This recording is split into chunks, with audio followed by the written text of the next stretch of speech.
1,2 என்ற புள்ளி வழி செல்வதும் சாய்வு -5,4 உடையதுமான நேர்கோட்டின் சமன்பாட்டை காண்க என்ற புள்ளி வழி செல்வதும். அப்ப புள்ளி -1,2 புள்ளி என்ன வார்த்தை கொடுத்துருக்காங்களோ அதை எடுத்து எழுதுறேன். நீங்க எழுதணும்னு சொல்லிட்டு அவசியம் இல்லை, உங்களுக்கு புரிஞ்சிச்சுன்னா போதும்.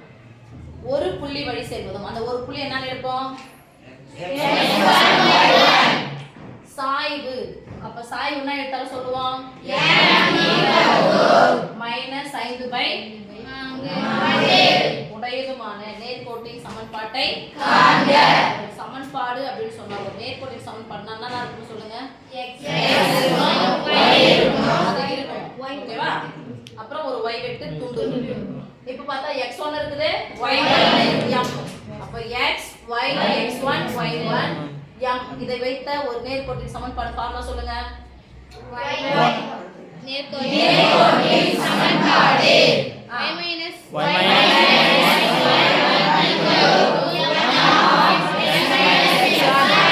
என்ன கொடுத்திருக்காங்களோ அந்த எழுத்தை வந்து எடுத்து தெரிஞ்சா மட்டும்தான் சமன்பாடு உங்களால என்ன பண்ண முடியும், அமைக்க முடியும். y - y1 = m of x எல்லாம் ஸ்டோர் பண்ணிக்கோங்க. இப்போ y - y1 க்கு என்ன பண்ண போறோம்? -2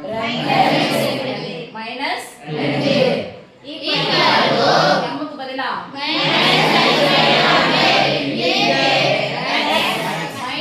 இந்த மைனஸ் இருக்கு, அப்ப மைனஸ் தான் போடணும். புதிய மாத்தணும். x1 க்கு பதிலா என்ன பண்ண போறோம்? இப்போ இது மாதிரி இருந்துச்சுன்னு சொன்னா அந்த பிராக்கெட் இருந்துச்சுனா இங்க பெருக்குறீங்களா? ஆட்டோமேட்டிக்கா கை அப்படி தான் போடணும். இது ரெண்டு உறுப்பு இருக்கனால எடுத்து வந்து பெருக்கணும். 4 × y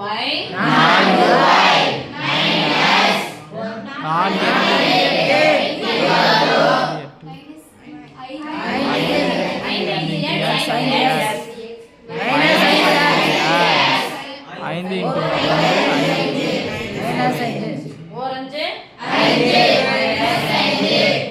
x னுடைய மதிப்பு எனக்கு எதுல வேணும்? பிளஸ்.